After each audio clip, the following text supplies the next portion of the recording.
Bonjour tout le monde, ravi de vous retrouver à l'occasion de cette nouvelle vidéo. Je suis Evra Tchakounte, consultant en performance d'entreprise et je suis ravi d'aborder avec vous ce thème sur la création de valeur. Pourquoi cette thématique est importante? Eh bien parce que beaucoup ont tendance à croire qu'il suffit de dupliquer une activité alpha ou bêta pour réussir un business. Les exemples sont simples. J'ai appris que le business du bar a le vent en poupe. Je vais lancer le mien. Ou encore, le business de l'élevage des poulets est très rentable. Je vais développer le mien.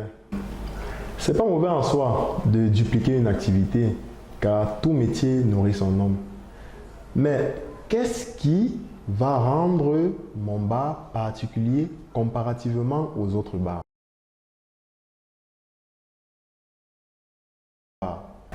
Ou quel est le plus que je vais apporter à mon activité d'élevage de poulets, de telle sorte que cette activité puisse me générer de la richesse de façon durable. Beaucoup créent des activités, mais ces dernières ne survivent pas après 1 ou 2 années d'activité. D'après le Centre d'analyse et de recherche en politique économique et sociale au Cameroun, plus de 70% des entreprises entre 2010 et 2015 ont fermé autour de mai 2016.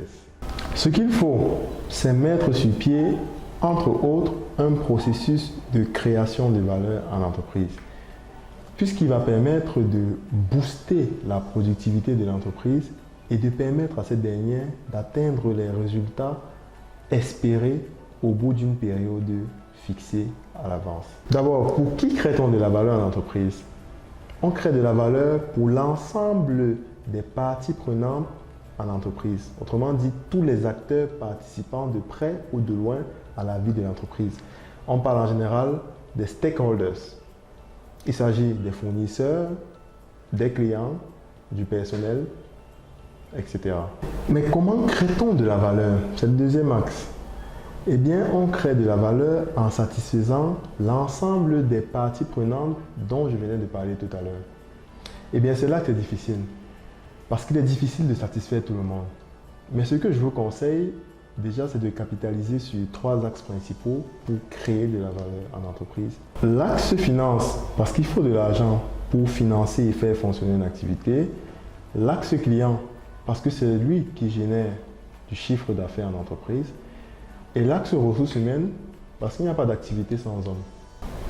On comprend tous que dans un environnement hautement concurrentiel comme le nôtre, le grand défi, c'est la plus-value, la création de valeur. Qu'est-ce qui va faire la différence entre moi et l'autre qui fournissons les mêmes services ou les mêmes produits aux clients? Merci d'avoir suivi cette vidéo.